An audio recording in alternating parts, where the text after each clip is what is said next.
దేవుని నామమునకు స్తోత్రం కలుగును గాక. ఈ వెనకతలలో ఉన్నటువంటి గ్రామస్తులందరికీ ప్రభువైన యేసుక్రీస్తు నామం పేరట శుభాభివందనాలు. దేవుడు లోకమును ఎంతో ప్రేమించనని దేవుని వాక్యం సెలవిస్తుంది. మనందరిని ప్రేమించి ఆయన మనందరి కొరకు ఈ లోకానికి దిగి వచ్చాడు. Jesus he came down from heaven. ఆయన పరలోకములో నుండి భూలోకానికి దిగి వచ్చాడు.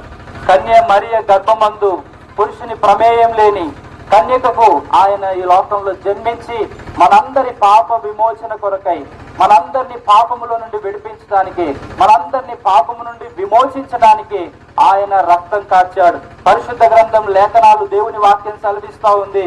కోడెల యొక్కయు ఎడ్ల యొక్కయు పశువుల యొక్క రక్తము మానవుని పాపమును విడిపించలేదు, మానవుని పాపాన్ని కడగలేదు, మానవుని పరిశుద్ధపరచలేదు. కాబట్టి కోడెలను, ఎడ్లను, మేకలను, గొర్రెలను ఎన్నింటినీ బలి అర్పించి రక్తం చిందించిన మానవుని పాపం పోదు గనుక ఆయనే ఈ సృష్టిని సృష్టించిన సృష్టికర్త అయినప్పటికీ, ఆయనే మనందరినీ పుట్టించిన దేవుడైనప్పటికీ, ఆయనే ఈ లోక సృష్టికర్త అయినప్పటికీ తానే ఈ భూమి మీదకి దిగి రావాల్సి వచ్చింది. తానే మానవునిగా మన పోలికలో ఇన్ హిస్ ఓన్ ఇమేజ్ మనల్ని సృష్టించిన ఆయన, మనల్ని పుట్టించిన ఆయన ఈ లోకానికి దిగి రావాల్సి వచ్చింది. దిగి వచ్చిన ఆయన మనందరి కొరకు, ఈ వెనకతలలో ఉన్నటువంటి మీ కొరకు ఆయన సిలువ వేయబడ్డాడు, మీ కొరకు రక్తం కార్చాడు, మీ కొరకు మేకులు కొట్టించుకున్నాడు, మీ కొరకు ఆయనను పిడుగుతులు గుచ్చారు, మీ కొరకు ఆయన కొరడాలతో కొట్టించుకున్నాడు, మీ కొరకు సిలువ మోసాడు, మీ కొరకు కాళ్ళకు చెప్పులు లేకుండా కొండ ఎక్కాడు, మీ కొరకు తలలో ముళ్ళ కిరీటం పెట్టించుకున్నాడు.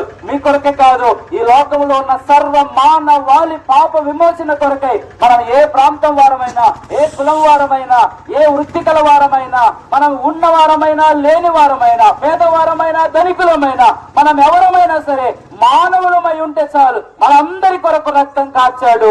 ఆయన సమాధి చేయబడ్డాడు, ఆయన తిరిగి 3వ దినం లేచాడు. ఇప్పుడు మళ్ళా తిరిగి ఆయన భూమి మీదకి లేదా ఆయన మధ్యాకాశానికి రాబోతున్నాడు. కాబట్టి ఆయన వచ్చి ఎవరైతే ఆయనను విశ్వసించి ఆయన ఎత్తుకొచ్చి పాప క్షమాపణ పొందుకొని ఆయన కొరకు జీవిస్తారో వారందరినీ తనతో ఉండేలాగున ఆయన తీసుకొని వెళ్ళడానికి రాబోతున్నాడు. కాబట్టి యేసు ప్రభు తిరిగి మళ్ళా రెండవసారి రానై ఉన్నాడు.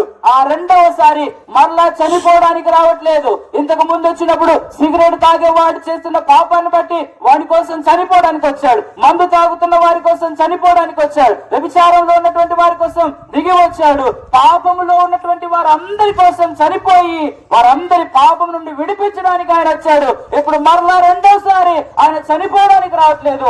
ఆయన ఎందరూ అంగీకరించి ఆయన కొరకు ఈ లోకంలో జీవిస్తారో వారిని తీసుకుని వెళ్ళడానికి ఆయన వస్తున్నాడు. కాబట్టి ఆయన వస్తున్నప్పుడు మనందరం కూడా యేసు ప్రభువును అంగీకరిద్దాం, యేసు ప్రభువును మన హృదయంలో చేర్చుకుందాం. అయ్యా నేను పాపిని, పుట్టుకతో నేను పాపిని, కాబట్టి నా పాపాలు క్షమించమని ఆయన ఒక మాట చెబితే చాలు ఆయన 2 చేతులు చాచి ఆయన మనందరి కొరకు ఎదురు చూస్తా ఉన్నాడు.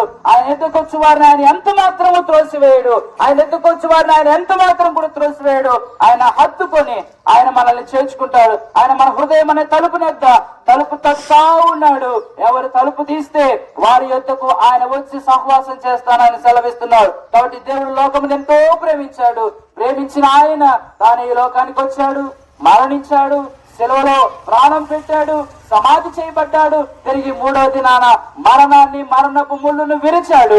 ఆయన ఆరోహణమై పరలోకానికి వెళ్ళాడు. మనందరి కొరకు స్థలాన్ని సిద్ధపరిచి తిరిగి మరలా మనల్ని ఆయనతో తీసుకుని వెళ్ళడానికి రాబోతున్నాడు. మనందరము అలా సిద్ధపడి ఆయనతో ఉండుట కొరకే ఈ రోజు ఈ విధంగా మీ యొద్దకు ఈ శుభవార్తను, ఈ దేవుని వాక్యాన్ని, దేవుని ప్రేమను, దేవుని మాటలను మీకు పరిచయం చేయడానికి, తెలియపరచడానికి ఈ రీతిగా వచ్చాం.